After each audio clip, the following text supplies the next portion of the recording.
Buenas noches, amigos y amigas, muchísimas gracias. Siempre les digo lo mismo, de verdad, gracias por ver Canal 4 TV y por ver en particular un programa de salud que llevamos muchísimo tiempo haciéndolo, y yo creo que cumplimos ese objetivo que nos marcamos, que era traer especialistas, los mejores que hay en Canarias, que son pueros, y don Antonio García Dumpierre es un muy buen alergólogo. Además es una persona que yo siempre cuento con él y viene presto a intentar pues hablar de alergia. Y yo le comprometo siempre, y hablamos de muchas más cosas, porque la sanidad es una cosa que intervenimos todos y a ver de qué forma podemos hacerla más sostenible. Doctor don Antonio García Dumpierre, buenas tardes. Hola, muy buenas tardes, Julio. ¿Cómo está usted? Bueno, bien. No tan bien como usted, pero... ¿Por qué lo dice? ¿Me ve usted bien? Le veo muy bien. Usted es un buen amigo. Forma. En forma, sí, sí. Cada vez comiendo más. Oiga, esto de controlar el peso, ¿en la alergia también tiene mucho que ver? Sí, bueno, yo creo que en todas las patologías el control del peso es fundamental. Estamos en una sociedad donde comemos mucho. Yo acabo de llegar de un país en el que veía todo el mundo flaco, concretamente Francia, y así se lo digo. Comemos mucho, gastamos poco, según se vea, ¿no? Probablemente sucedan ambas cosas, que comemos mucho y gastamos poco. Cada vez la vida es más sedentaria, los trabajos son más sedentarios. Por lo tanto, obviamente, la obesidad es un problema a nivel mundial que se va a colocar en el primer lugar, si no lo es ya, dentro de muy poco. Aquí en Canarias, además, sobre todo tenemos un problema grave con la obesidad infantil y, bueno, es algo que siempre se habla de él, se intenta atajar, en los programas de salud siempre se incide en ello, pero ciertamente hay un problema con la obesidad. Y la cosa que es la educación. Yo siempre le pregunto las mismas cosas, pero bueno, tenemos que seguir hablando más de lo mismo, ¿no?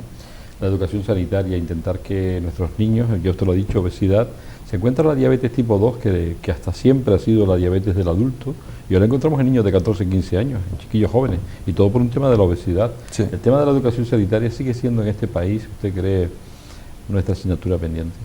Y es muy difícil. Yo creo que es muy difícil.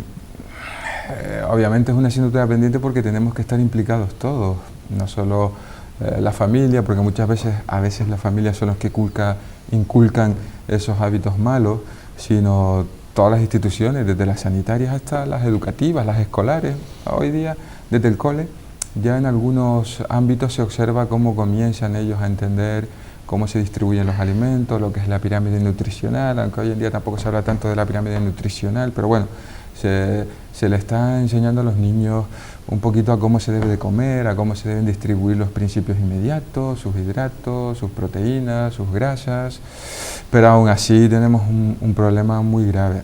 También a veces yo, reflexionando al respecto, de vez en cuando al supermercado, seguro que si me ve mujer me va a decir, pero si no vas casi nunca. Pero queda bien. Me doy cuenta de que a veces comer adecuadamente y, digamos, siguiendo los cánones de la famosa dieta mediterránea, es caro, no es barato. Y en los momentos en los que estamos viviendo, a veces la gente pues tiene que echar mano de lo que pueda. Fíjese que me estaba mirando yo por aquí una cosa, porque hemos hablado, yo hablé con usted una vez con usted sobre lo que era la medicina integrativa, ¿se acuerda? Sí. Y yo cuando hablo con personas que quieren aplicar esta medicina, dice que incluso la alergia se podría tratar desde ese punto de vista, ¿no? Ya que es una enfermedad autoinmune, ¿es correcto? A ver, la medicina integrativa básicamente de lo que habla no es de patologías o especialidades en concreto, sino de la medicina de modo global, sin desdeñar ningún tipo de, digamos, de orientación, tanto la tradicional como puede ser la medicina que practico yo y que practicamos pues casi todos los médicos que conoce la gente en los hospitales, etcétera, como otras medicinas como la homeopatía, la acupuntura, la naturopatía, etcétera, la medicina tradicional china, etcétera, es digamos englobarlo todo. Desde ese punto de vista, pues todas las enfermedades o todas las especialidades tienen hueco en ese tipo de Pero nos podríamos ahorrar ir a... Esto no le va a gustar, pero por eso le hago la pregunta, para que usted me diga lo que usted opina, ¿no? Usted es alergólogo. ¿Podríamos curar la alergia a través de esta forma de vivir o esta forma de entender la medicina? O sea, yendo a la acupuntura, la alimentación, el ejercicio físico, ¿podría curarse la alergia? A ver, todas esa medicina o esas normas que tú acabas de decir, que básicamente son normas que diríamos para sanear nuestro organismo, son positivas, no solo para la alergia, sino para cualquier todo, cosa. para todo. Eso desde luego. Pues obviamente el organismo cuando enferma es porque se ha detectado una falla, los mecanismos de alarma no han funcionado y el paciente enferma. Obviamente cuanto más equilibrado desde todos los puntos de vista estemos, pues muchísimo mejor. ¿Qué ocurre? Que vivimos. Y obviamente vivimos en una sociedad donde pasan muchas cosas, cada vez vivimos más años y obviamente al final pues, vamos a enfermar, eso es ineludible. Yo le voy a hacer algunas preguntas filosóficas, porque yo con usted me lo paso muy bien hablando y ustedes me lo van a permitir. Luego pondré los teléfonos y entonces usted puede hablar con el alergólogo, con un muy buen alergólogo, todo aquello que ustedes quieran, y vamos a hablar evidentemente de la alergia desde el punto de vista del método científico, que es lo que nos interesa también. Pero a mí me gustaría con usted analizar una cosa. Miguel Ángel, el gran Miguel Ángel, vivió 90 años. ¿Lo sabía usted? Sí, mucha 89, mucha 90 gente años. En la época medieval también vivieron muchos años. Pero oiga, ¿no le llama a usted, no es paradójico eso, no le llama la atención? No habían vacunas, no habían antibióticos, no habían medicación. Seguramente las enfermedades que hoy tenemos, nos hemos inventado algunas en esta sociedad, algunas han salido propias de la sociedad del bienestar. Lo que sucedía en aquella época es que había una selección natural, 90 años en aquella época, en el siglo XV. Sí, pero que te digo que había una selección natural. Yo qué sé, muchos niños, incluido el propio Miguel Ángel, imagino, eso no lo sé, pero padecerían multitud de enfermedades y fallecerían, ¿no? Miguel Ángel no falleció porque supongo que tendría una buena dotación genética. Era muy flaco, tenía una buena dotación comería muy genética, poco, y eso obviamente contribuye a que la especie vaya mejorando. Obviamente a partir del siglo pasado, de la mitad del siglo pasado, me atrevería a decir, con todas estas técnicas de prevención, obviamente el ser humano ha vivido más y personas que obviamente a lo mejor no tendríamos que haber seguido viviendo, hemos vivido, hemos tenido descendencia y yo creo que eso lleva a que aparezcan más enfermedades. También es cierto que los avances científicos y tecnológicos hacen que las podamos superar y vivimos más años, pero quizás desde el punto de vista genético somos personas que no estamos seleccionadas y en cambio en aquella época solo vivían los más fuertes, los otros morían. No sé la mortalidad infantil que habría en aquella época, pero igual era del 50% o más, ¿no? O sea que 1 de cada 2 niños se morían.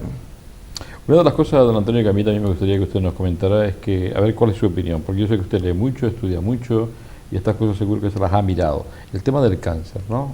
Yo noto una proliferación de aumento de cáncer, evidentemente hoy vivimos más, el cáncer es una enfermedad que sigue siendo mortal, evidentemente, pero que hoy lógicamente la tratamos francamente bien y que las personas vivimos y vivimos con mucha calidad, ¿no?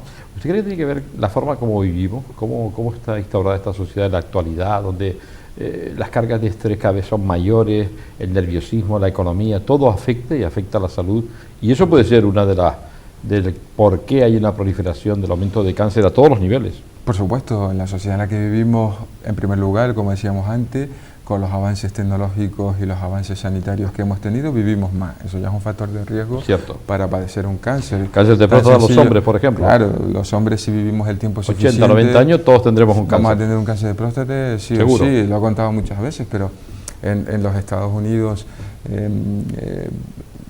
los pacientes o las personas que fallecieron en accidentes de tráfico entre los 50 y los 60 años hicieron un estudio post-mortem y observaron que la mitad, del 53% de esos que habían fallecido en el accidente de tráfico, en varones me refiero, tenían cáncer de próstata. Obviamente seguro que muchos de ellos lo desconocían, ¿verdad?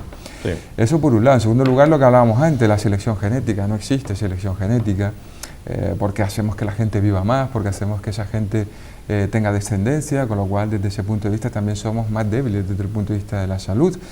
Y luego en tercer lugar, todo en el ambiente en el que vivimos, no solo nuestro modus vivendi, nuestro estrés o distrés psíquico, la afectación del sistema inmunológico, etcétera, sino también a todos los contaminantes a los cuales nos sometemos, contaminantes exteriores, contaminantes interiores, también en el domicilio, incluso los alimentos que tomamos, que están muy manipulados. Todo eso hace que obviamente el control genético que sobre diversos genes tiene nuestro organismo para reprimir la aparición del cáncer haga que florezcan y aparezcan y obviamente vivimos en una sociedad donde el cáncer va a ser el pan nuestro de cada día, casi con toda seguridad. En este siglo es la enfermedad, supongo, por excelencia. De hecho, fíjese usted que yo hoy se se habla incluso de la dieta anticáncer, ¿no? O sea, parece como que sabemos todo eso, lo sabemos, pero seguimos... Hombre, lo de la dieta anticáncer, lo que está muy en ¿Usted se la boga cree? hoy, el tema es la utilización de los antioxidantes o todos aquellos alimentos que tengan mucho que ver con el potencial redox, es decir, que eviten que la ¿Cómo le célula... llamaba eso que ha dicho usted? Potencial redox, sí, ¿Eso la qué es? reducción y oxidación. La célula cuando envejece fabrica muchos radicales de oxígeno, eso lo llamamos oxidación, y la célula se muere, ¿vale?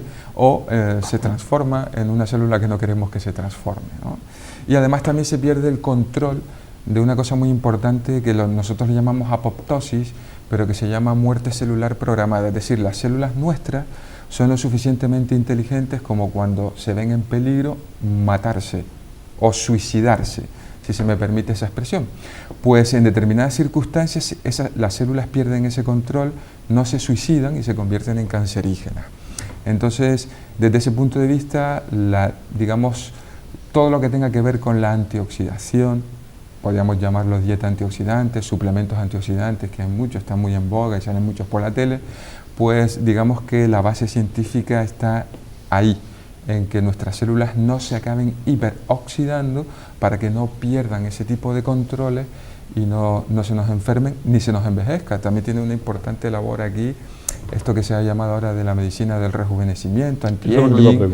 Entonces, desde esas dos bifurcaciones juega un papel fundamental. Lo que pasa es que yo creo que este tipo de dietas muchas veces también hay que ver cómo están procesados los alimentos, cómo han sido cuidados esos alimentos, cómo han sido cultivados. Es un tema muy complejo como para decir, estoy seguro que si me como esto voy a estar perfectamente antioxidado. Y desgraciadamente vivimos en una sociedad donde es capitalista y se explota todo mucho, entonces todas estas cosas hay que mirárselas con reserva. Usted evidentemente cuando se va a comer una lechuga o cuando se va a comer un aguacate nos dice esto me va a oxigenar, va a ser bueno para la oxigenación. No hacemos eso, no lo miramos, ¿no? Vivimos y ya está. Sería lógicamente entrar en una paranoia también, ¿verdad? Yo creo que es comer con sentido común. Todos sabemos que el exceso de hidratos de carbono, el exceso de alimentos procesados son malos y hay que comerlos con mucha moderación. El alcohol es malo, el tabaco es malo, el ejercicio físico es bueno. Todo eso, yo creo que es difícil que las personas no intuyan que eso es bueno. Lo que pasa es que lo difícil es llevarlo a la práctica. Claro que sí. Oiga, déjeme hablar de algo que para mí es fascinante. Don Antonio me conoce hace muchísimos años y sabe que soy un obsesionado por la parte mental, ¿no? De hecho, Platón decía, torpe a aquel médico que no vea, y lo he dicho muchas veces, al paciente de una forma holística, ¿no? Y tratar la enfermedad como un todo, ¿no? La parte mental, ¿qué importancia le da a usted para que una persona no enferme y en el caso de que enferme pueda seguir viviendo con garantías de tener calidad de vida hasta que el tiempo llegue y llegará, evidentemente nos llegará a todos, ¿no? Pero yo creo que no le damos esa importancia, o es mi opinión, no sé qué opinará usted, a sentirse uno libre mentalmente, ¿no? Aunque la enfermedad aparezca, ¿no? La parte mental, desde mi humilde punto de vista, es clave. Suceden varias cosas, ¿no? Cuando vivimos en una sociedad tan tecnócrata, donde la tecnología es tan importante, a veces el médico se olvida de esa parte y nos centramos demasiado al tratamiento de rigor o a las pruebas exploratorias de rigor. Pero yo soy un firme convencido, y el otro día tuve la ocasión de hablar con una paciente al respecto, que la palabra cura y que es muy importante escuchar al paciente y empatizar con el paciente. A partir de ahí se pueden lograr muchas cosas. Las enfermedades, sea cual sea, una enfermedad somática que podemos tener, nos va a afectar desde el punto de vista psicológico sí o sí, va a ser la consecuencia en muchas situaciones de nuestro propio padecer, sobre todo si no tenemos una información adecuada o si no tenemos un diagnóstico que nos reconforta o un tratamiento adecuado. Eso hay que mirarlo desde el primer punto de vista, porque muchas veces cometemos el error de titular que el paciente tiene un problema de índole psicológico y muchas veces es la consecuencia del proceso. Luego, obviamente, el paciente es el que tiene que hacer el esfuerzo y crear sus propios sistemas para hacerse fuerte, pero nosotros podemos ayudar bastante en ese inicio, en ese ponerlo en la rampa de despegue. Creo que en las facultades hay quizás, o por lo menos yo lo viví en mi época así, un amplio agujero en ese respecto, ¿no? No creo que se nos forme adecuadamente desde ese punto de vista, y las nuevas generaciones además que todavía viven un desarrollo sobre todo de las nuevas tecnologías muy amplio como es el ordenador, etcétera, a veces casi ni les miran a la cara al enfermo, ¿no? Creo que en eso tenemos que volver a retroceder un poco y acordarnos más de los médicos antiguos, que en eso no tenían muchas pruebas que hacer, prácticamente no pasaban de un fonendoscopio, pero sí usaban la psicología de una manera más racional y de una manera más potente, de una manera más frecuente que nosotros. Eso es algo que debemos de retomar y que las facultades deben de tomárselo en serio. O sea que usted, la frase de Marañón, que no hay Sí, total, la frase de Marañón, bueno, ¿quién soy yo para...? La frase de Marañón, claro, es un maestro, totalmente, es así. Lo que pasa es que creo que a veces, ¿sabes? ¿Será que también cuando uno se va haciendo mayor, piensa que las nuevas generaciones se olvidan de estas personas tan importantes como fueron esta gente? Y yo creo que las nuevas tecnologías y todo lo que es los avances son muy importantes, pero no hay que desdeñar a aquella gente que son los padres de la medicina actual y por algo fueron los padres de la medicina actual. Creo que hay que retroceder en ese aspecto. La fase o la percepción humana del sufrimiento del paciente es vital que el médico lo recupere. No somos máquinas ni somos meros diagnosticadores o expendedores de recetas. Eso es una crítica que hago yo feroz al sistema que estamos viviendo actualmente. Bastante, don Antonio, tenemos un buen sistema desde su punto de vista, un sistema sanitario. Todo es mejorable.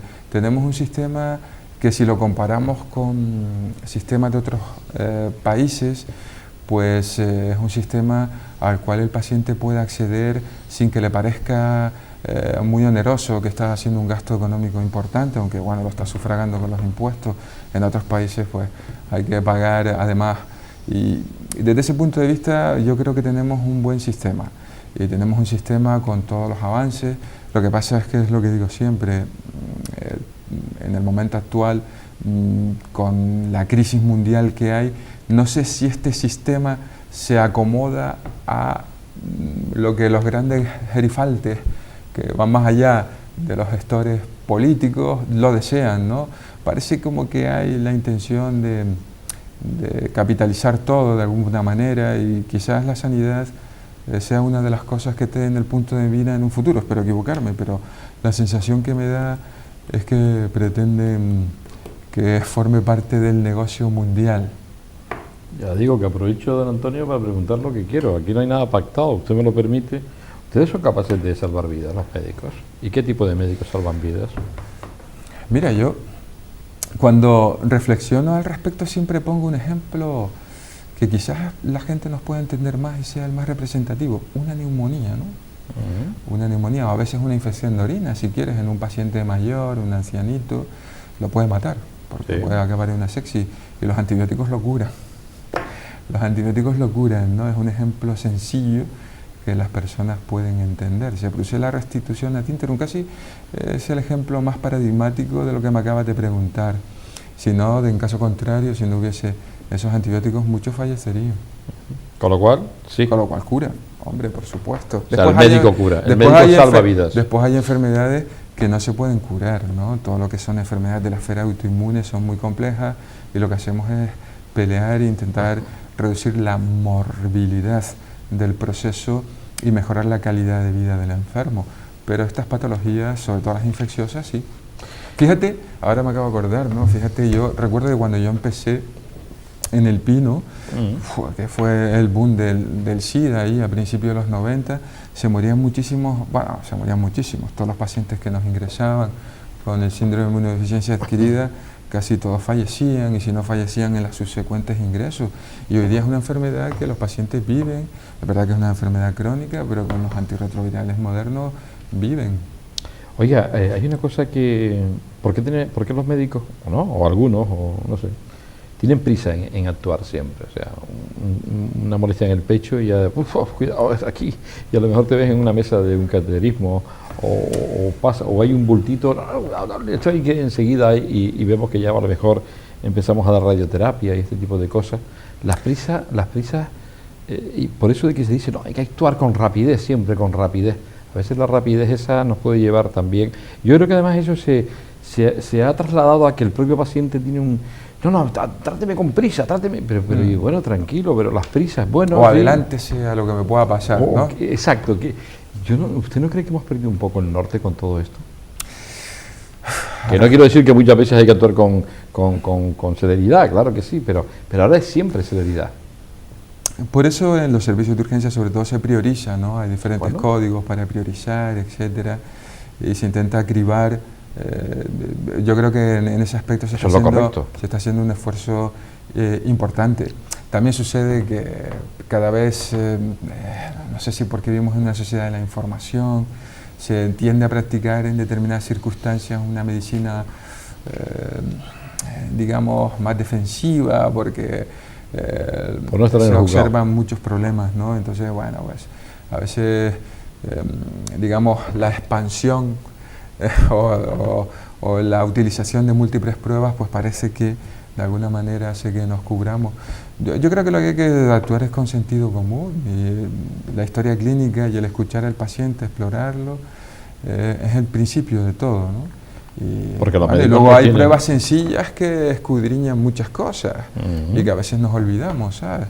Yo muchas veces, sobre todo como, estoy repitiendo mucho esto, que estamos avanzando mucho desde el punto de vista tecnológico, pero un electro, en el caso de un dolor torácico, te da muchísima información. No tenemos que olvidar de saber leer un buen electro, una buena auscultación. Parece que ahora lo de auscultar y leer el electro parece que es algo muy del pasado, pues no, es algo, coño, que nos ayuda muchísimo, ¿no? Y esas cosas no se pueden olvidar, no se puede olvidar nada de eso. Eso es lo primero. Y después ya vienen las pruebas más complicadas y las pruebas más exhaustivas, siempre siguiendo unos escalones plenamente definidos, ¿no? Hay protocolos, etcétera. Lo que pasa es que a veces los protocolos tampoco se pueden adaptar a los pacientes, ¿no? Pueden ser, la mayoría de pacientes se pueden adaptar al protocolo, pero luego hay pacientes que hay que individualizar, y hay que escuchar y hay que hacer una buena historia clínica y explorar bien al paciente, y después ya hablamos. Ahí no hay debate. Porque hay una cosa clara, don Antonio, que yo quiero que usted me lo aclare desde su percepción. Ningún médico quiere hacer daño, absolutamente ninguno. No, claro que no. Es evidente, un médico lo que quiere es curar e intenta utilizar una buena praxis para intentar aplicar sus conocimientos, y lo ideal es que cuando no llegue, pues que delegue, porque evidentemente un médico no lo sabe absolutamente todo. Eso no nos debe caber la menor duda, ¿no? Porque... Claro que no, además, también lo he dicho muchas veces contigo, la época de la actitud paternalista del médico sobre el paciente ha pasado, ¿no? El paciente es una persona que acude al médico, obviamente, para estar mejor, para curarse, para que la diagnostiquen, para sentirse liberado de la enfermedad, pero también tiene el derecho de, si no está satisfecho, acudir a una segunda opinión, etcétera, ¿no? Y eso no debe de molestar, a mí no me molesta, sinceramente, creo que el paciente tiene que hacer eso, y es su derecho, y yo por ahí lo tengo muy claro.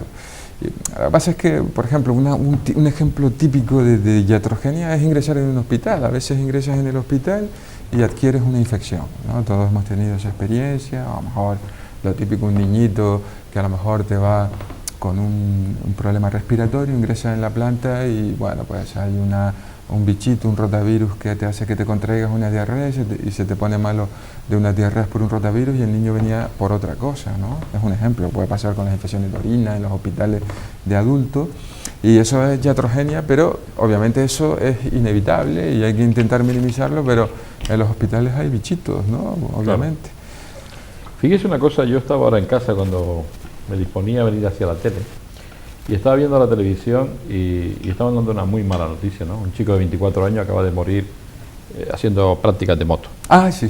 ¿Lo leyó? Sí, lo leí en el periódico, sí. Eso sí en lo este hoy, ¿no? periódico digital. Sí, efectivamente, un accidente. Ha sido hace a las 5 en los entrenamientos libres de motociclismo fue, ¿no? 24 años. Sí. Yo vi la foto y digo, una plenitud, sano seguramente, absolutamente de todo, y va y muere con 24 años. Y la mayoría de los seres humanos estamos pensando, ¿y si cojo una enfermedad? ¿Y si me muero? O sea, tenemos miedo a la muerte, o sea, no disfrutamos, no vivimos. Pero fíjese la pregunta, no estamos orientados a la salud, a vivir la vida, y estamos orientados a la enfermedad. Estamos todo el día. Y si tengo una enfermedad y venga a hacer unas pruebas complementarias, venga escáner y venga resonancia y no sé qué, y un chico de 24 años acaba de morir. O sea, ¿esto cómo lo debemos de entender? ¿Por qué no somos más libres para vivir la vida? Amén de todos Porque, los problemas que tengamos cada uno, ¿eh? Creo que uno de los principales problemas es que desde que somos pequeños la muerte se trata como tabú. Sí. Parece que no existe la muerte o intentamos escondérsela a los niños. Y es una realidad, ¿eh? Para todo el mundo, Hombre, ¿no?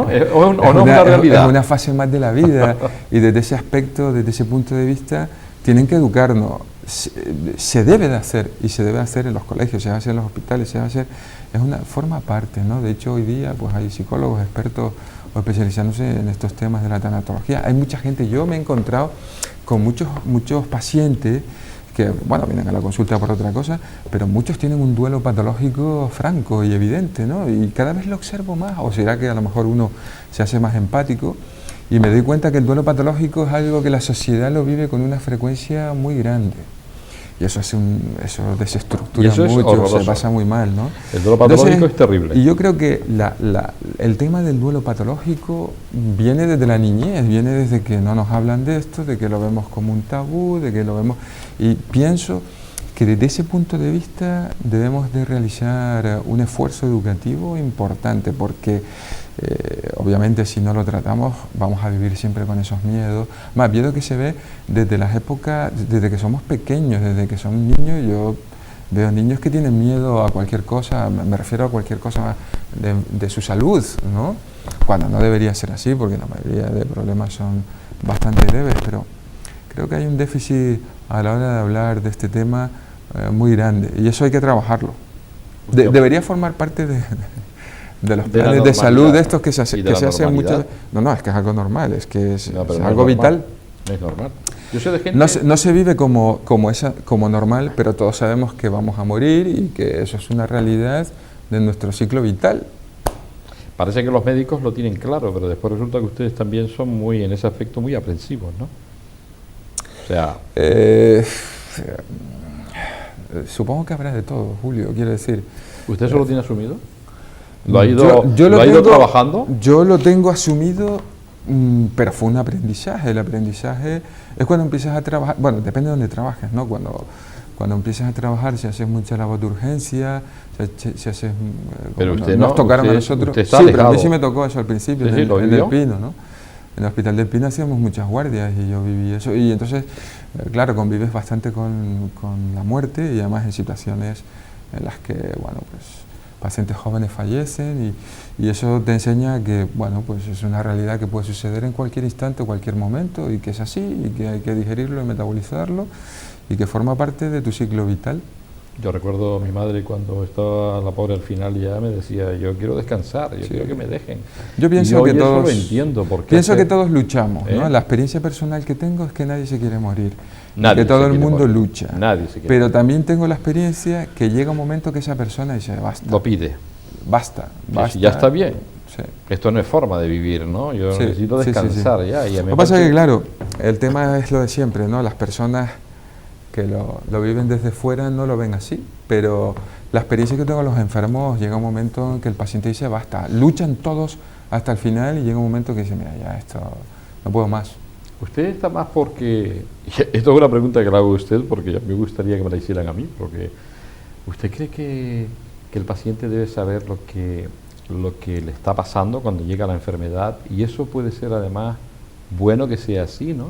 Es que todavía yo creo que aquí existe debate, porque dice, no, de esa forma esa persona puede arreglar sus cosas y tal, que me parece muy, muy lógico y muy de sentido común. Pero a veces los médicos dan malas noticias y se pueden hasta equivocar o no se equivocan. Cuando dicen, oye, a usted le queda 3 meses, a usted le quedan 6 meses, eso ¿verdad? No se debe hacer. ¿Usted cree que eso se puede hacer? No. ¿Usted no está de acuerdo? No. Yo creo que lo que se debe hacer es dar la información que el paciente te pide. Bien. Los pacientes habitualmente, cuando se encuentran en ese trance, en mi experiencia, no te piden la información de sopetón, de inicio. Ellos poco a poco te van pidiendo información y hay algunos que no quieren saber nunca nada y hay otros que al final quieren saberlo. En esa tesitura tú tienes que hacer lo que el paciente va pidiendo, te va demandándote. E informar a la familia también, porque muchas veces la familia intentan proteger al paciente y son ellos los que intentan impedir que un paciente que quiere información no la tenga. Hay que respetar al enfermo. El enfermo es el que va marcando los tiempos, él va marcando sus tiempos, él va digiriendo y metabolizando lo que le está ocurriendo. Insisto, Hay mucha gente que no quiere saber nada nunca y otros que poco a poco te van pidiendo más información y hay que adaptarse a eso. Y lo de poner plazos, yo estoy totalmente en contra. No, yo eso de poner plazos, no, simplemente en función de la fase de la enfermedad. Mire, usted está en esta situación, pero 3, 4 meses, eso yo nunca lo he visto bien. Pues fíjese, usted como alergólogo, yo a usted le saco, no es que lo saco, yo empiezo a hablar con usted de temas que al final no tienen nada que ver con la alergología, porque vamos a hablar de la alergología, ¿no? Los avances importantes que existen, don Antonio, hoy estamos en mejores condiciones para dar cualquier tipo de enfermedad, ¿no? Esos avances sí que han sido una realidad, ¿no? Claro, ha sido una realidad, si no hay que mirar pues esos parámetros que decíamos antes de salud pública, sin que siempre termometramos y que siempre forman parte de las estadísticas para valorar la salud de un país, como son la disminución de la mortalidad infantil, como es el incremento de nuestra esperanza de vida o de los años que vamos ganando con buena calidad de vida. Todo eso se ha incrementado de una manera exponencial en las últimas décadas, de una manera asombrosa. Tanto es así que parece que tenemos un problema, según dicen los que nos gobiernan, demográfico importante, donde la esperanza de vida va a subir tanto que vamos a ver muchos viejos en el 2050, ¿no? Muchos viejos entendiendo por gente que va a tener 90 años, ¿no? Entonces, bueno, pues eso es debido fundamentalmente a todo este tipo de avances. Fíjese que me ha apuntado por aquí el sentido del humor, que para mí es fundamental, y creo que para usted también, Claro. que además carece, actualmente nos reímos menos, ya no nos contamos chistes y demás, y yo lo quiero vincular a la salud, ¿no? Qué importante, Por supuesto qué que importante sí, es ¿no? reírnos, Bueno, ¿no? sabemos muchos estudios, ¿no? La liberación, no me acuerdo De las ahora, pero endorfinas. decían, sí, de las endorfinas. ¿Cuántas veces había que reírse al día? Había un estudio, pero no recuerdo exactamente o a partir de qué número era, ¿no? Pero que bueno, que era un protector para enfermedades de todo tipo, ¿no? Sobre todas estas que nos afectan mucho, que son las cardiovasculares, pero bueno, eso es lógico porque, como decíamos antes, el distrés en el que vivimos, en este estrés crónico permanente, hace que nuestro sistema neurológico, endocrino, inmunológico, hace que disminuya bastante, ¿no? Y eso es muy importante porque son los que vigilan el hecho de que no se formen cosas malas en nuestro organismo o que nos ataquen ciertos patógenos infecciosos, y si lo tenemos disminuido, pues nos van a acudir estas cosas, nos van a ocurrir estas cosas. Por eso es muy importante hacer ejercicio, reírse, tener las endorfinas al máximo. El ejercicio también hace que se liberen muchas endorfinas, ¿no?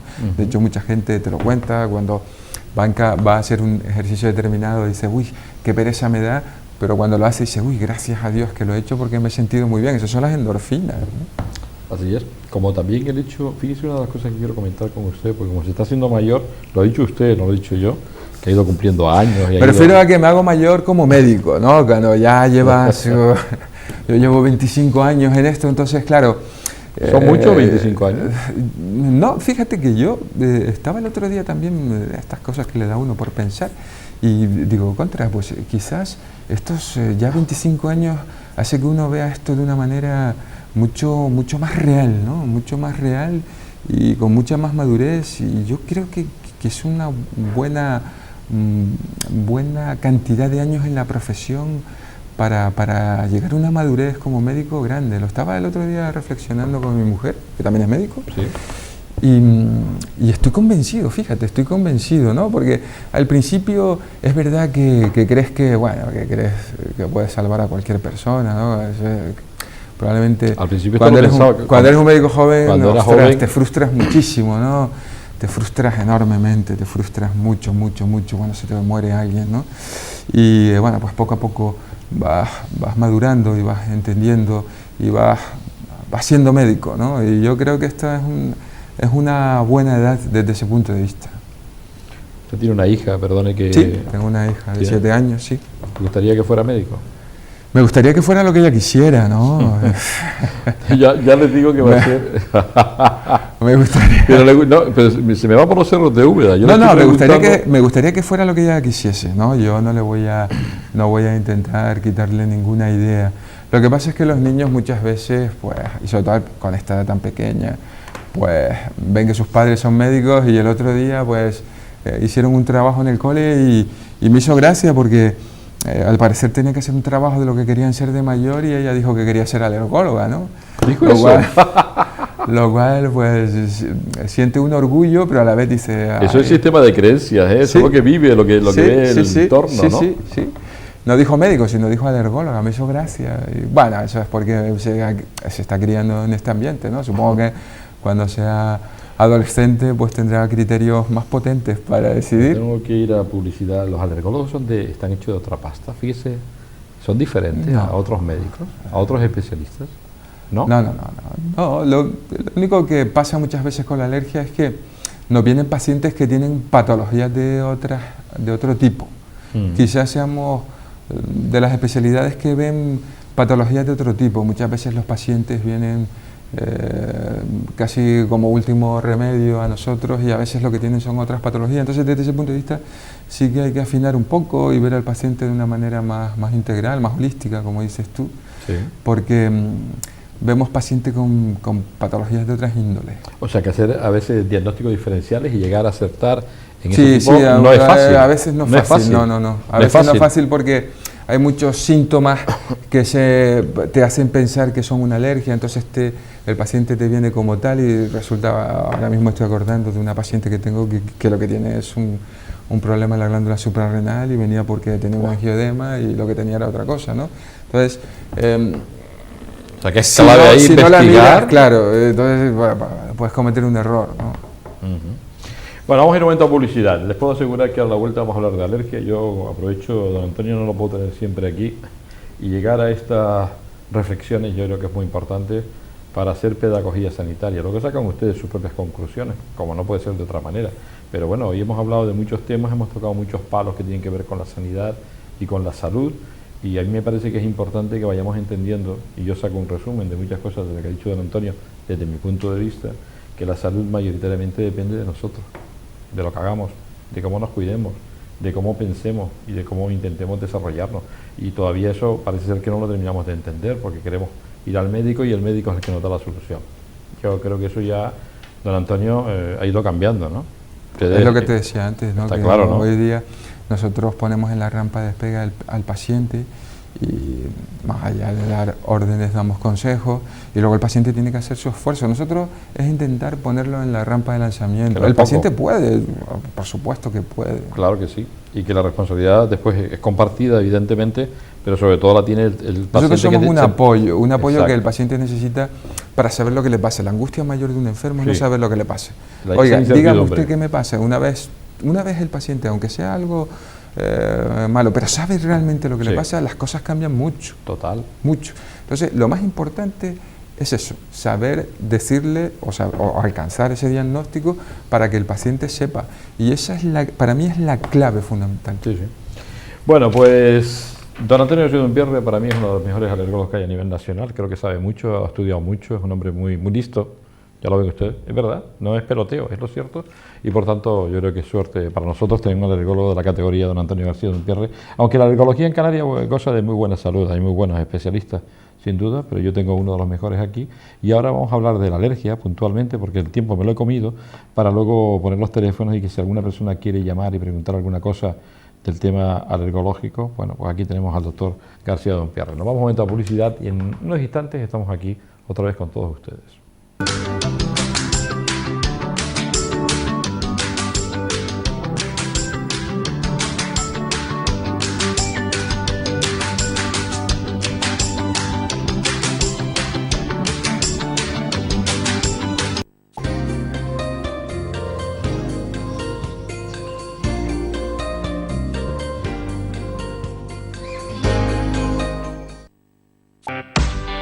FDS Canarias. Ya puedes retirar los aparatos eléctricos y electrónicos. No te olvides que recogemos todo tipo de aparatos eléctricos y electrónicos gratuitamente. FDS Canarias, siempre apostando por el medio ambiente.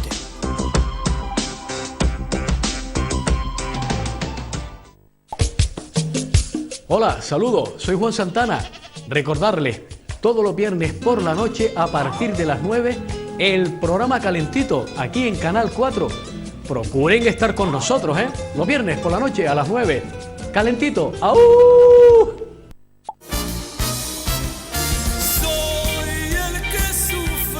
El nuevo trabajo de nuestro artista más querido, José Vélez, siempre. Te llevará a una época maravillosa y también descubrirás canciones que harás tuyas. José Vélez, siempre. Entre el pasado y el presente. José Vélez, siempre. Tú tienes mi cariño. Ya a la venta. Resonancia abierta ahora en Telde. Si necesitas hacerte una resonancia y vives en la zona sur, piensa en la resonancia abierta en San Gregorio Telde. La máxima calidad al mejor precio, 250 €, y los estudios te los entregamos en 24 horas.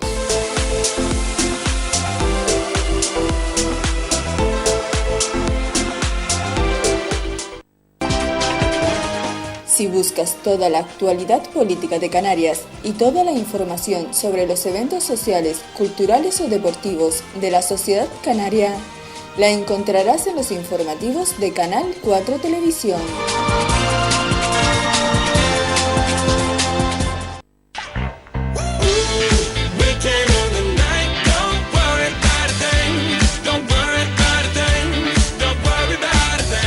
Gracias a los miles de espectadores que nos acompañan cada día.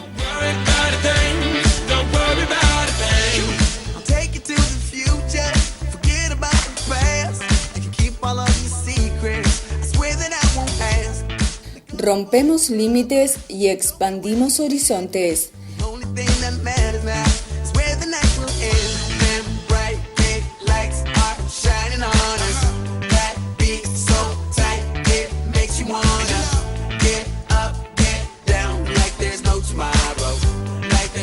Canal 4 Televisión, estamos creciendo.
Seguimos con todos ustedes en este programa que estamos haciendo en directo, en calidad de vida, con don Antonio García Dompierres, alergólogo.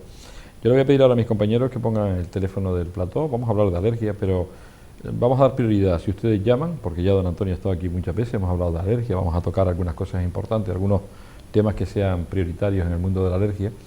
Y nada, si tiene alguna duda, pues nos llaman. Ahí están los teléfonos del plató. En el momento que ustedes llamen para preguntarle al doctor don Antonio García Dompierre, le pasamos.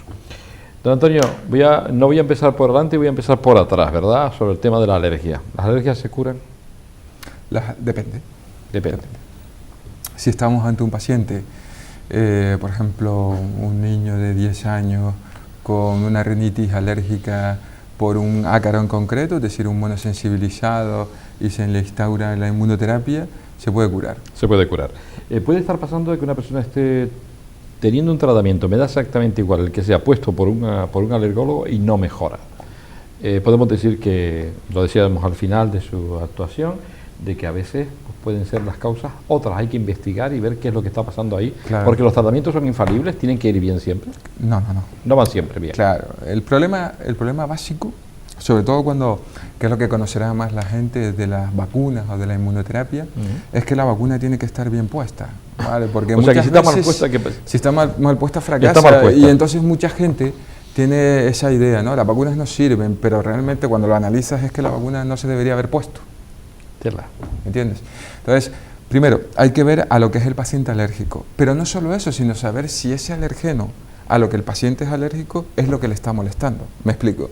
Imaginemos que veamos a un paciente que es alérgico a un polen, pero resulta que vive en Las Palmas en el asfalto y que ahí no hay polen. Pues obviamente ese polen no le está produciendo daño al paciente, ¿vale? Habría que ver qué es lo que le está produciendo daño. Entonces puedes cometer el error de decir, esto es el polen y tal y cual, y le pongo una vacuna contra el polen y se cura. No, porque ese paciente no está expuesto al polen. Entonces no tiene sentido hacer eso. Ya desde ese punto de vista está curado del polen porque no se expone. La forma más fácil de curar una alergia es que no te expongas. Por ejemplo, usted es alérgico al perro, lo quitas, curado. Solo el hecho con intentar quitar bien y quitamos, exacto. Curamos al paciente. Exacto. Déjeme recibir una llamada y vamos a seguir hablando con don Antonio García Dompierre. Muy interesante las cosas que podemos hoy aprender. Buenas noches. Sí, buenas noches, don Julio. ¿Qué tal? Hombre, amigo Juan, ¿cómo está usted? Mira, por favor, Juan, escúchame. Baja el volumen o apaga la tele. No, está totalmente... Era que oí un sonido por aquí y pensaba que era eso. ¿Cómo estás, amigo mío? Bien, ahí escapando más o menos, don Julio. Que no es poco. Nada, que le quería hacer una pregunta al doctor y... Venga. Y otro comentario, yo estoy totalmente de acuerdo con él porque yo desgraciadamente en el 2008 me amputaron, como usted sabe, una pierna y recuerdo perfectamente que por la noche pues ingresé y por la mañana vino el cirujano vascular, concretamente el señor Bolo, el doctor Bolo, y me dijo lo que había. O sea que algunas veces yo creo que es conveniente decirle al paciente lo que realmente ocurre, ¿no? O sea, no andar bajo mi punto de vista, ¿no? O sea, él vino y me dijo, mira, ocurre esto y si no hacemos esto, pues puede ocurrir esto. Y la pregunta que le quería hacer al doctor es la siguiente. Yo soy alérgico a la penicilina. Sí. Porque hay personas, digamos, por ejemplo, yo que soy alérgico a la penicilina, si en el caso de poner cualquier vacuna o algo, digamos que los otros derivados, la otra medicación, digamos, no es tan efectiva como la penicilina, pues nada, muchas gracias y como siempre puedo. Un abrazo, amigo, por escucharnos y vernos. Gracias. Venga, muy amable, me alegro de escucharte. Una pregunta buena, ¿no? Es un problema muy interesante. Además, este tema a mí últimamente estoy dando bastante... A ver, da caña. ¿Por qué? A ver, vamos a suponer que don Juan sea alérgico a la penicilina, se le haya hecho el estudio y se confirma que don Juan es alérgico a la penicilina. Sí. La siguiente pregunta es, bueno, tengo un paciente que es alérgico a la penicilina. La penicilina forma parte de un amplio espectro de antibióticos que llamamos antibióticos beta-lactámicos, ¿no? La tentación más fácil es pensar que si don Juan tiene una enfermedad X, una infección X, si es alérgico a la penicilina, no le pongo penicilina y uso una alternativa, yo que sé, una aminoglucósido, una quinolona, una tetraciclina. Es verdad que puede ser una alternativa, pero también es verdad que puede ser menos eficiente. Vale. Entonces, desde ese punto de vista, yo siempre recomiendo que aunque el paciente sea alérgico a la penicilina, se desensibilice frente a ella. ¿Qué significa eso? ¿Qué significa eso? Significa que, por ejemplo, si estamos ante un paciente, por poner un ejemplo, con una meningitis y yo necesito ponerle penicilina, yo le pongo penicilina a modo de una vacuna, lo voy desensibilizando, es decir, le empiezo a poner una dosis muy pequeña y luego lo vamos subiendo poco a poco cada media hora. Y así voy a conseguir que el paciente tolere la penicilina y se la podamos poner en ese evento. ¿Esto es nuevo? No, no, no es nuevo. ¿Esto no lo hacían ustedes antes? No, sí lo hacíamos. ¿Siempre se ha hecho eso? Sí, claro. Por eso digo que reivindico esto, porque muchas veces nos encontramos con que el paciente llega a urgencias o llega a la planta y dice que es alérgico a la penicilina y automáticamente, por así decirlo, nos lo creemos y usamos otra alternativa, ¿no? Y yo insisto mucho en la desensibilización. Eso, de hecho, esta mañana tuve la ocasión de hacer una. Y porque es mucho más efectivo y no le pasa nada al paciente. Es verdad que después, cuando se va de alta, sigue siendo alérgico a la penicilina. Sí. Es decir, cada vez que tengamos que ponerle un betalactámico, hay que hacer esa desinfectación. Hay que hacer eso, ¿no? Pero bueno, le salvas la vida o no te arriesgas poniéndole una alternativa menos eficiente, ¿no?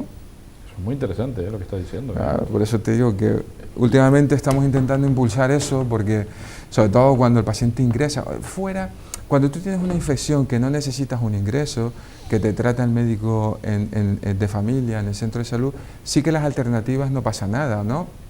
Cuando un paciente te dice que es alérgico a la penicilina porque tiene una sobreinfección respiratoria que no hace falta ingresar, pues tienes los macrólidos y las son antibióticos que funcionan exactamente, muy bien, funcionan perfecto. Estamos hablando más de una situación intrahospitalaria que compromete seriamente la vida del paciente. Don Antonio, ¿por qué en este caso no lo sabemos, o usted sí lo sabrá a lo mejor, por qué se es alérgico a la penicilina? ¿Por qué Juan es alérgico a la penicilina? ¿Por qué sí? Hombre, ¿es diferente a los demás o qué? A ver, de forma sencilla, díganlo. No, a ver, la alergia a la penicilina, como a cualquier otro tipo medicamento, me da igual.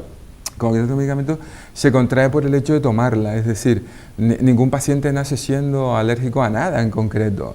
Don Juan no nació siendo alérgico a la penicilina, le pusieron penicilina, él la toleró y en un momento determinado sus células, unas células que tenemos en nuestro organismo que se llaman mastocitos, se han sensibilizado contra la penicilina y en una subsiguiente exposición pues desarrolla una reacción alérgica.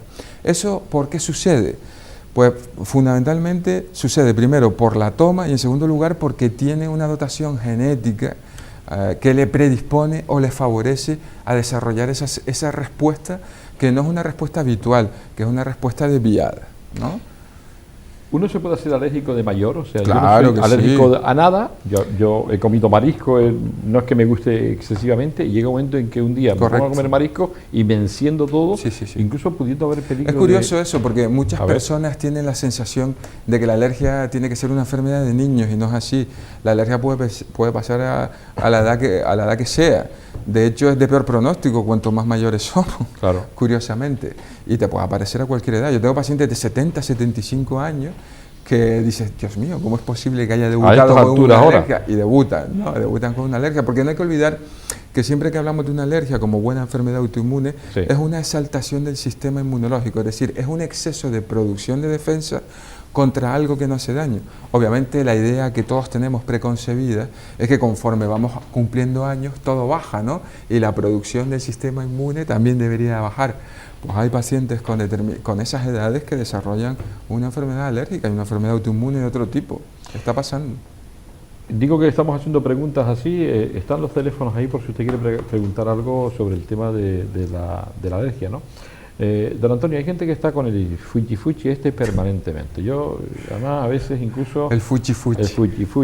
¿no? Y venga a darse ahí, hay unos efectos rebotes, esto es un verdadero caos, ¿no? Y esta gente pierde calidad de vida y a veces dice, oye, estoy todo el día que no vea. ¿Lo estamos haciendo bien? No. No lo estamos haciendo bien. No, hombre, vamos a ver, como de lo que estamos hablando primero, o bien son de los vasoconstrictores que se pone la gente en la nariz, ¿no? O en su defecto de los broncodilatadores de acción corta, el más usado, el salbutamol, ¿no? Que la gente usa para el tratamiento del asma bronquial. Bueno, lo que sucede es que los vasoconstrictores nasales, que además se anuncian mucho por televisión, Además que me parece que preocupante. desgraciadamente pues, es algo muy accesible y bueno, la tele tiene mucha potencia, ¿no? Entonces, claro, son medicamentos que cuando tú te los administras son milagrosos en el sentido que al principio tienen un efecto pues súper inmediato, muy rápido, pero conforme te lo vas poniendo cada vez necesitas, requieres más su uso, porque los receptores son limitados al medicamento, obviamente.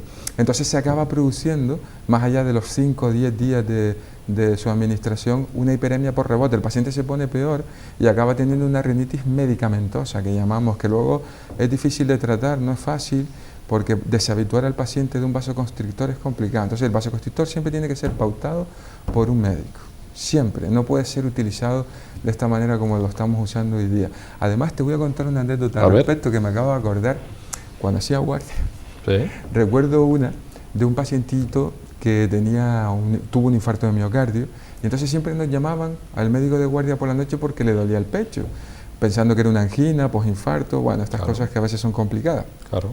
Y bueno, cuando llegué me di cuenta que habían subido pues 4 o 5 noches anteriores los compañeros que hacían guardia y bueno, y me dio por preguntarle si se estaba tomando algún tratamiento, me dijo que no y le abrí la gaveta y tenía un vasoconstrictor nasal y entonces le dije, oiga, no, si esto me lo he hecho yo todas las noches porque si no, no puedo dormir. Como si claro, nada. el vasoconstrictor nasal no solo vasoconstriñe el sistema vascular de la nariz, sino lo hace de todo el cuerpo.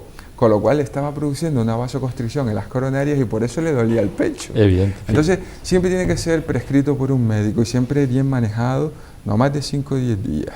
En cuanto al salbutamol, el Ventolin famoso que conoce todo el mundo, Sí. lo que sucede es que se acaba produciendo un fenómeno de taquifilaxia, porque el paciente está mal y no lo sabe. Entonces lo que hace es ponerse Ventolin. Llega un momento en que los receptores de la célula, de estos receptores betas que tiene la célula, son limitados y ya no tiene más receptores donde actuar el medicamento. Pero el paciente sigue mal, entonces se sigue echando. Dice, ya esto no me hace nada, me he acostumbrado. Eso se llama taquifilaxia. El problema ahí es que el paciente necesita otro tipo de medicamento que no está tomando.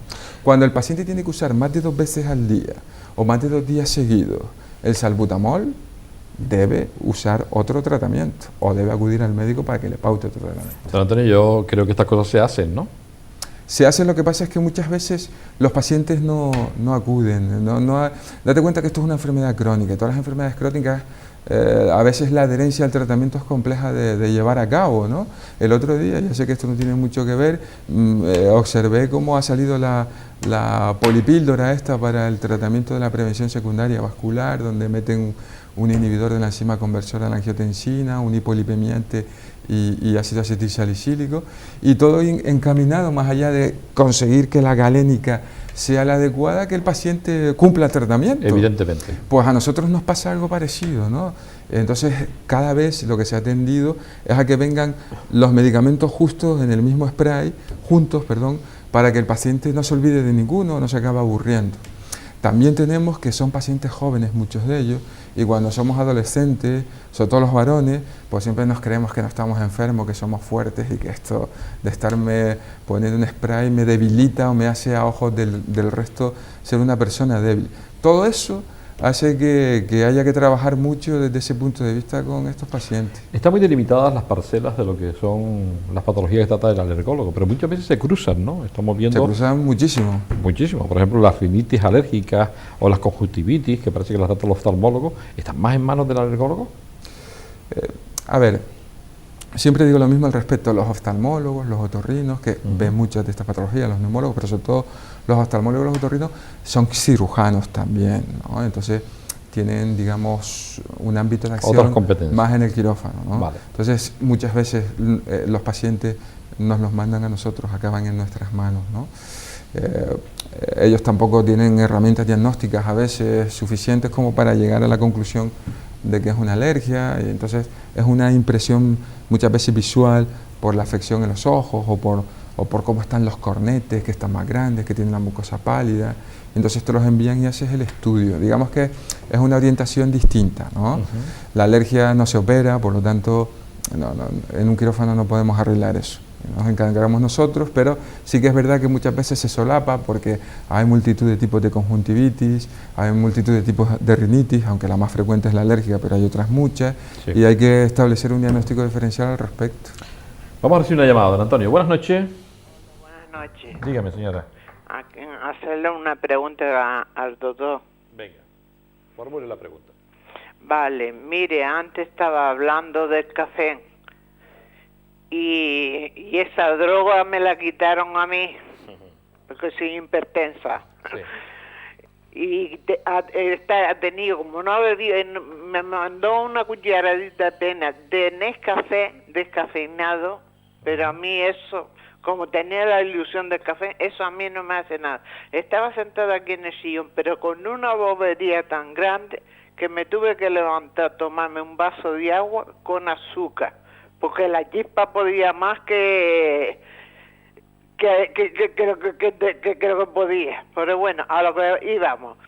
Hablando de la alergia, yo lo tengo en los ojos que estoy fatal, con una picazón, un lagrimío que tengo, no hago sino lagrimándome, y me mandaron unas ampollitas chicas para echarme por la noche por los ojos, en cada ojo una ampolla, pero es fatal. Y la mucosa, porque es igual, pero la mucosa me pasa que es que tengo desviación del tabique y yo no me quiero operar porque me da miedo, porque yo vi esa operación por la televisión, Sí.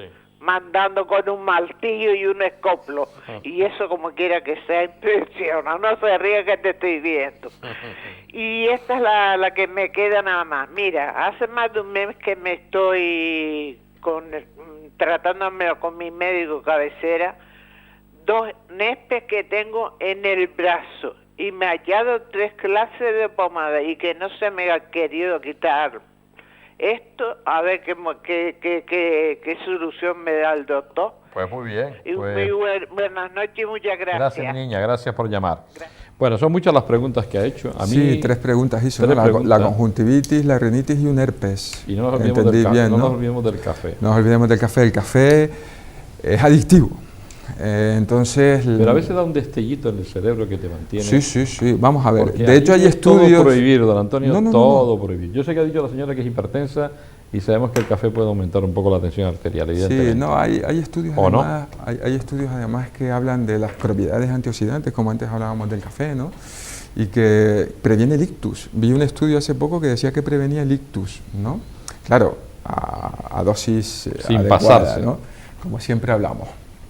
Pero la gente que toma mucho café, cuando lo abandona, sufre un síndrome de abstinencia. Lógico. El paciente le duele la cabeza, Lógico. el paciente tiene mareos, Claro. el paciente tiene náuseas, no tiene hambre, está, si se me permite, de mal talante, y es curiosísimo, se toma un buchito, como decimos los canarios, de café y dice, ¿Y? contra, estoy bueno, Qué ya, bien ¿qué me me pasaba? encuentro. ¿no? ¿Y qué pasa? Eso es cierto, ¿vale? ¿Pero a dónde quiere llegar? A donde usted? quiero llegar No. es que todo, en su justa medida, es bueno, bien, y el café per se no es algo malo. Ya te decía antes, Yo soy hipertenso y me ya tomo te un decía cafecito. antes lo del ¿Cuál es el estudio problema? que había leído. Usted ¿no? toma café. Yo tomo café. Solo que usted es Yo- normotenso. Lo que pasa, yo comienzo a no serlo, pero Amigo normal, porque va comienzo a cumpliendo no años. serlo, pero porque voy Pero se cumpliendo toma el años. cafecito. Pero me tomo un cafecito a una dosis determinada Sí, que, poquito. como te digo, ¿Qué? el estudio ese que leí Ah, acerca del ictus dice claro. que lo prevenía, ¿no? Claro. Esto es una cuestión de cantidades. Es verdad que después hay que ver si a la señora, a doña, se me acaba de ir el nombre, le podemos controlar la tensión arterial, porque a veces hay pacientes que necesitan muchos medicamentos. Francisca se llama la señora. A doña Francisca, perdóneme, si le tenemos que dar muchos tratamientos, muchas medicinas contra la tensión para controlarla. Entonces, desde ese punto de vista, a lo mejor por eso le han dicho, usted no me tome No café tome ni de café. broma, ¿no? Claro. En segundo lugar, la conjuntivitis o el síndrome de ojo rojo que parecía ella describir, hay que verlo, porque no necesariamente es una alergia, como decíamos antes, puede a veces ser hasta una enfermedad reumática lo que tenga por debajo, una espiscleritis, etcétera. Todo eso hay que mirarlo, ¿vale? Y ver si verdaderamente es alérgica, porque si le pongo un antialérgico y no es alérgica, si no tiene otra enfermedad, yo que sé, un síndrome de Sjögren o una espiscleritis en el contexto de otra enfermedad reumática, pues o una artritis reumatoide, pues no hago nada, ¿no? Qué importancia lo del diagnóstico certero. Claro. Y luego, de la vacuna. y luego ella ha hecho, nos va a servir de ejemplo lo que acaba de decir. Mire, tengo una rinitis porque tengo el tabique desviado. Evidente. Que muy graciosamente, y tiene toda la razón, se usa un martillo y un escoplo quirúrgico para hacer la septoplastia, para hacer la intervención. Enderezar ese... Es cierto, lo que ella dijo es cierto. Entonces, ¿qué sucede?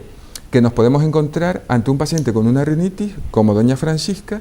Cuando nosotros hablamos de síndrome, hablamos de un conjunto de síntomas, en este caso, estornudos, aguilla, trancazón de nariz, que están producidos por muchas causas.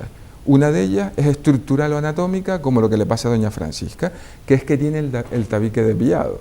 Pero puede ser que en un mismo paciente, a lo mejor en doña Francisca pasa, que tenga otra causa que le produzca la rinitis, por ejemplo, una alergia a los ácaros. Entonces ya tendría, para entendernos, 2 rinitis. Pero puede ser que a lo mejor esta señora tenga un pólipo en los senos paranasales y tenga 3 causas de rinitis. O puede ser que tenga una spansinusitis, tiene 4 causas de rinitis. O puede ser que además tenga una concha bullosa. 5. Entonces todo eso hay que verlo y hacer un diagnóstico diferencial. Eso que lo ve el otorrino. El otorrino o nosotros. O el alergólogo también. O el alergólogo, claro. Nosotros para descartar. Claro, tenemos que hacer el diagnóstico diferencial y diagnosticar. Hay a veces que hay rinitis, que no son, la llamamos rinitis eosinofílica no alérgica, un síndrome tipo Nares, que es frecuente en gente adulta, que hay que hacer una citología, hay que mirarlo. Y sobre todo cuando el tratamiento empírico fracasa. Si yo estoy tratando empíricamente en el centro de salud a la señora con una gotita, una experiencia y no mejora, obviamente no es una alergia, ¿no? Es otra cosa. Pues ahí tengo que trabajar. En cuanto al herpes, no sé si es un herpes varicela zoster, lo que la señora describe. Muchas veces sucede en pacientes que en su juventud o en su infancia han tenido la varicela, las chinas de toda la vida, y eso les hace susceptible a padecer un herpes varicela zoster. En situaciones de inmunodepresión, bien porque les dé fiebre, a veces con el calor, la sudoración, etc., el bichito pues aflora y se distribuye a través de los nervios por donde está acantonado y aparecen las características lesiones en la piel. Cuando las lesiones están ya en la piel, si es un herpes varicela zoster lo que tiene la señora, aunque le pongamos antivíricos, sigue su curso y no suele responder. La clave es que el paciente acaba conociéndose y desde que se nota el ardor, donde sea, hay que ponerse el tratamiento. Cuando eso sucede, no llega a evolucionar ni a aparecer las clásicas ampollas y el dolor, que la verdad es que produce un dolor muy grande. Está claro de que eso, ir al dermatólogo. Ir al dermatólogo, no, o el médico de cabecera también puede ir. El médico de cabecera lo puede tratar, sí. Yo le estoy escuchando y ya le digo, o sea, a veces esto es más complejo de lo que parece, ¿no? Sobre todo porque cuando persiste una patología de estas características hay que buscar las causas, ¿no? Podemos empezar con tratamientos empíricos, sobre todo si el paciente tiene una patología que no le está, es una patología banal que no le está afectando mucho. Pero una vez fracasa el tratamiento empírico hay que mandarlo al hospital. Hay una cosa de lo que usted dice que a mí se me ocurre preguntarle porque creo que es importante. ¿Se puede vivir con una alergia si está bien tratada y con calidad de vida, ¿no? Y además la alergia respetarte. No tener esa sintomatología de la que habla mucha gente. Por supuesto. ¿Porque estamos bien tratados? Yo creo que sí. A ver, me atrevería a decir que sí. El problema que tenemos es la adherencia al tratamiento y también muchas veces el que no podemos ver a los pacientes tantas veces como nosotros queremos, ¿verdad? La causa más importante que más nos agobia a nosotros por la gran prevalencia que tiene y la mortalidad que a veces lleva asociada es el asma bronquial. El asma bronquial tiene un problema, que es que cuando se cronifica aparecen unas alteraciones histológicas, anatomopatológicas, es decir, en el tejido que configura nuestro bronquio, que se llama remodeling, es decir, la sustitución de un tejido sano, ¿vale?, por un tejido que no lo es. El tejido sano tiene la virtud que se abre y se cierra porque tiene muchas fibras elásticas, con lo cual el bronquio se abre cuando es un funcionamiento normal. Sí. Exactamente. Pero cuando aparece el remodeling porque se cronifica el asma, porque no está bien tratada, porque el paciente no hace el tratamiento que le hicimos, se fibrosan, pierden las fibras elásticas y el bronquio permanece obstruido siempre. Y son esos pacientes que van mal, que tienen un asma grave y que están todo el día en urgencia. Eso es lo que tenemos que intentar prevenir. Y para eso era lo que te decía antes, no el uso o el mal uso de los broncodilatadores de acción corta. Tener cuidado cuando los pacientes ya, sobre todo los niños, empiecen a darnos pistas, como es el asma inducido por el ejercicio. El típico niño que no tiene muchos problemas salvo cuando corre. Cuidado, ese paciente no es normal que un niño cuando corre tosa o se asfixie, ¿no? Es normal. Hay que verlo. Claro. Muchas veces, pues que no corra. No. Todas esas cosas van encaminadas a evitar que ese paciente no acabe con un asma, con un remodeling, con un asma bronquial crónico, obstructivo, irreversible. Y ahí es, digamos, el mayor hincapié que tenemos que hacer. Por eso la pregunta creo que es acertada ahora respecto a los niños, que nos preocupan mucho, estos niños que tienen problemas alérgicos, los pueden tener, y que acudimos al médico de familia, nos ponen tratamientos para aquello que no va y sigue. Es importante porque si no hacemos adultos después con problemas que tienen que ver con la alergia. Tratarla desde niño. Uno de los problemas, uno de los problemas que he visto con más profusión últimamente, bueno, se ha visto siempre, pero hoy día me preocupa mucho, es los eufemismos que se utilizan, no sé si para no preocupar a los padres o para no darle la importancia que requiere a veces. El problema son los eufemismos estos de broncoespasmo. Le dicen, no, usted tiene su hijo tiene un broncoespasmo, tiene un falso cruz. Realmente esos son eufemismos, esos no son diagnósticos de nada en concreto. Eso es un asma que se ha agudizado y es un ataque de asma. Lo del falso cruz es verdad que lo he escuchado mucho en mi época. El falso cruz y nos asustábamos que no. Claro, pero el falso cruz realmente si tú, por poner un ejemplo, le dices a una mamá que tiene su hijo un falso cruz y se va a Madrid y le dice que tiene un falso cruz, se le van a quedar mirando el pediatra. El peninsular dice, ¿esto qué es? ¿Qué es eso? Y eso es un eufemismo. Antaño, hoy día sigue la clasificación, pero la laringitis por difteria se le llamaba croup, ¿vale? Es una palabra inglesa, croup, ¿vale? Y entonces, cuando era vírica, cuando eran otros agentes la que la producían, se les llamaba entonces pseudo croup, para diferenciar la difteria, que era una bacteria, de esos virus que producían este problema. Entonces la traducción libre que se ha hecho aquí es falso cruz. Ya está. Lo resolvimos todo y lo metemos en el cajón. Ya está. Y muchas veces es fácil de diferenciarlo, porque el pseudocrup es muy característico que el niño empiece a toser incoerciblemente, es decir, y por la noche y no duerme y los padres nos asustamos porque no puede respirar. Te vas corriendo al materno, al centro de salud, claro, lo sacas a la calle, le das la humedad y cuando llegas al centro de salud o al materno dice, ay Dios, que se me ha curado y voy a hacer el ridículo. Vale, eso la mayoría de las veces sí que es una laringitis vírica, esos niños todos con afónicos. Pero los niños que van con un broncoespasmo, que van con tos, con pitidos, etcétera, no tienen esto, tienen un ataque de asma. Y esos hay que diagnosticarlo. Primero saber por qué y luego tratarlos. Vale. Es muy frecuente también que cuando son bebés, en los primeros meses o en el primer año de la vida, sufran una infección que se llama bronquiolitis. La bronquiolitis es una infección epidémica, vírica, sobre todo suele aparecer en el último trimestre del año, principio del siguiente, y es muy importante porque en función del virus que produzca esa bronquiolitis, ya nosotros sabemos si esos niños son más proclives a hacerse asmáticos en un futuro. Y hay varios virus, hay que detectar qué virus es. Si por ejemplo es un VRS, un virus sincitial respiratorio, el 80% de esos niños a los 6 años sabemos que se van a hacer asmáticos. Entonces ese niño ya lo podríamos tener, entre comillas, vigilado, fichado y ir viendo qué va pasando. Y cuando llegan estos procesos de los que habla usted, estos catarros, esto no sé qué historias, y empezamos a dar jarabes y jarabes, eso se está haciendo bien. Además, otra vez vuelvo a la televisión, ¿no? Salen en la televisión ahí y sin hacer diagnósticos diferenciales empezamos a dar productos para intentar buscar... Vamos a ver, el mejor mucolítico que hay, particularmente en una persona sana, es el agua. Entonces los niños... Me lo temía. Los niños es el agua. Lo que pasa es que también es cierto que muchas veces los padres nos asustamos mucho. Y venga. Y entonces, claro, vamos a pedirle al pediatra, mira, que ayer vine, usted le mandó agua y sigue mal. Vale, al final a lo mejor te mandan un jarabito, un mucolítico y tal, y el niño se pone bien, se podría haber puesto bien de la otra manera. Pero ya automáticamente la madre o el padre o la abuela piensa que fue este jarabe, ¿no? Este que sabía plátano era que tal. Entonces, es como todo. El mejor mucolítico es el agua, controlar la fiebre y ver si es vírico o bacteriano. Nada más. Si es vírico, se le va a resolver simplemente con esas medidas de sostén, hidratándolo, porque los niños se deshidratan con facilidad, y nada más. Y si es bacteriano, ya hay que ponerle un antibiótico. Don Antonio, una alergia nos puede llevar, yo no quiero asustar a nadie, pero nos puede matar una alergia. Sí, nos puede matar. Nos puede matar. Nos puede matar, sí. La máxima expresión de una alergia es el shock anafiláctico. Exacto. Y eso nos puede matar si no somos tratados con prontitud y adecuadamente. Ahí está la adrenalina. De hecho, hay mucha gente que va con la adrenalina en el bolsillo. Tiene su autoinyectable, ya podemos prescribir porque ya existen esos dispositivos de muy fácil precargas manejo, y demás. Sí, en precargado, sale la dosis adecuada, no hay que hacer nada, sino simplemente quitar el tapón y autoadministrárselo con el pantalón, la ropa puesta, y le salva la vida. La adrenalina es un salvavidas indiscutible y es el tratamiento de elección de la anafilaxia.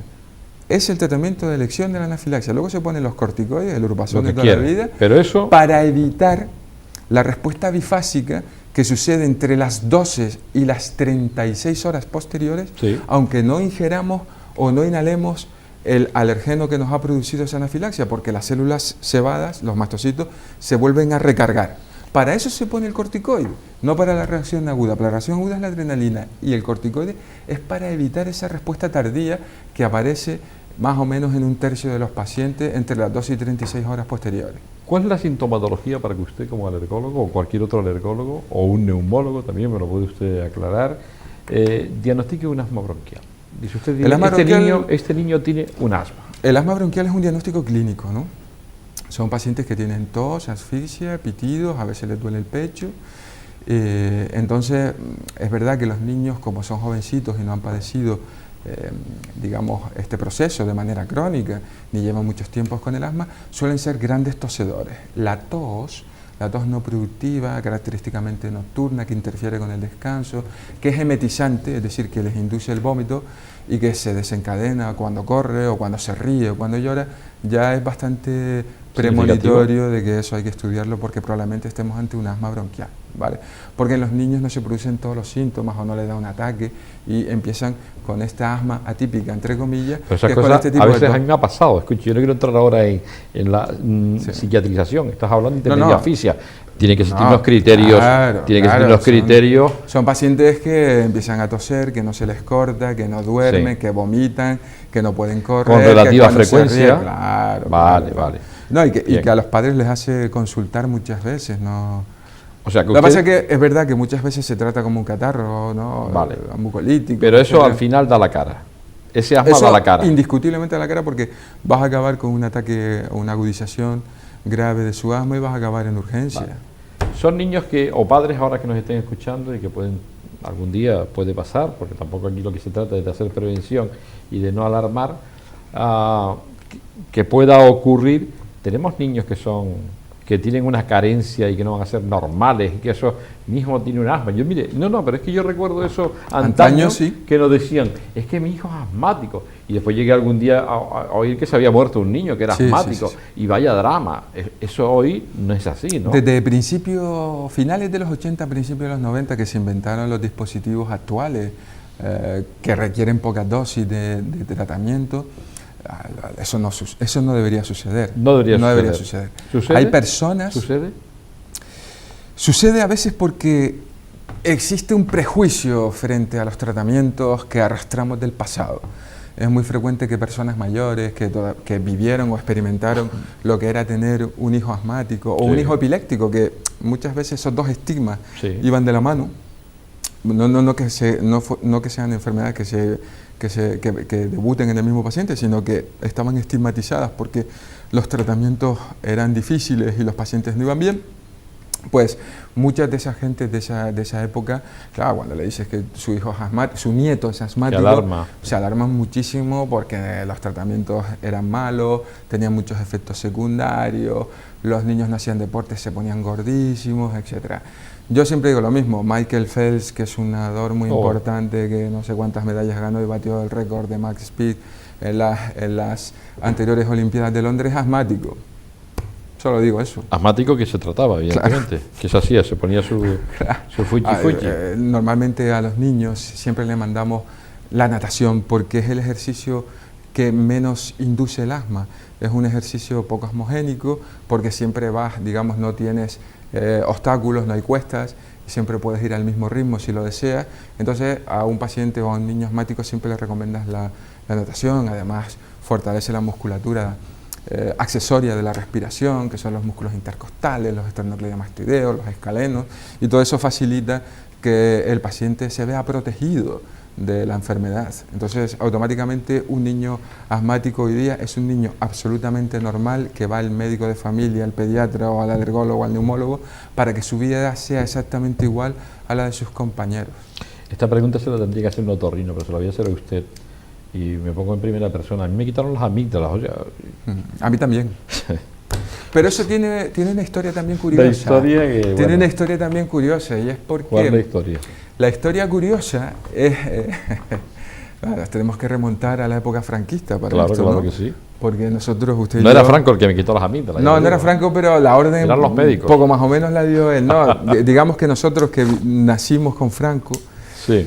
resultó que después de la guerra civil, obviamente conseguir penicilina era extraordinariamente difícil, ¿no? La conseguían algunos. Lo hubiéramos solucionado a con través, eso. Claro. Aquellas infecciones, aquellas... Claro, aquellas infecciones de repetición Exacto, que eso muchas es lo que veces decían. le trataban a las personas con yodo. A mí me contaba mi abuela yodo. que le tiraban yodo y que le dolía muchísimo, etcétera.